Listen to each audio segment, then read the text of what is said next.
मला वाटतं लोकसभेच्या निवडणुकीमध्ये सन्माननीय राजसाहेब ठाकरे यांनी बिनशर्त पाठिंबा हा त्यावेळेस महायुतीला दिला होता.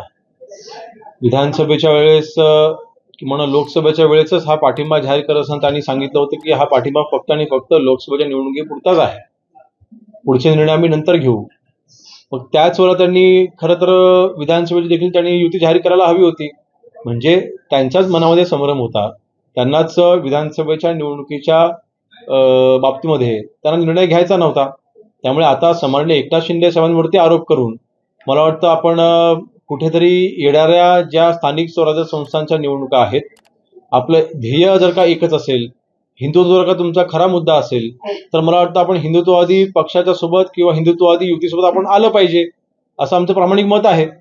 एकंदरीत पुढची येणारी मुंबईची महानगरपालिकेची निवडणूक बघता नक्कीच मनसे देखील सोबत असली पाहिजे, ही आमची अपेक्षा असणारच आहे, माझी वैयक्तिक अपेक्षा असणारच आहे. परंतु अशा पद्धतीने सन्माननीय शिंदे साहेबांना बदनाम करण्याचा जर का कोणी प्रयत्न करत असेल तर मात्र ते आम्ही खपू घेणार नाही.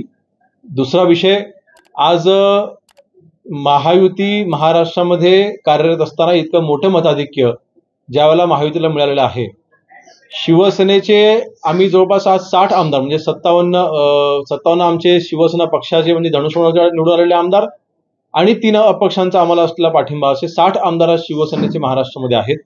आमचे जवळपास 10 आमदार 10 उमेदवार विधानसभेच्या निवडणुकीमध्ये मनसेच्यामुळे पडलेले आहेत.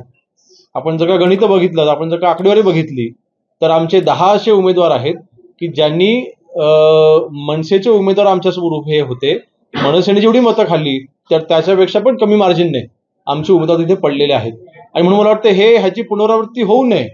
महायुती अजून जर का मजबूत करायची असेल, खरोखर आपलं हिंदुत्व अजून मजबूत करायचं असेल, मुंबईमध्ये आपल्या मराठी माणसाला न्याय मिळवून द्यायचा असेल, तर महायुती मुंबईमध्ये पुन्हा निवडून येण्यासाठी सन्माननीय राजसाहेब ठाकरे यांनी सोबत याचा निर्णय घ्यावा अशी आम्ही त्यांना विनंती करतो.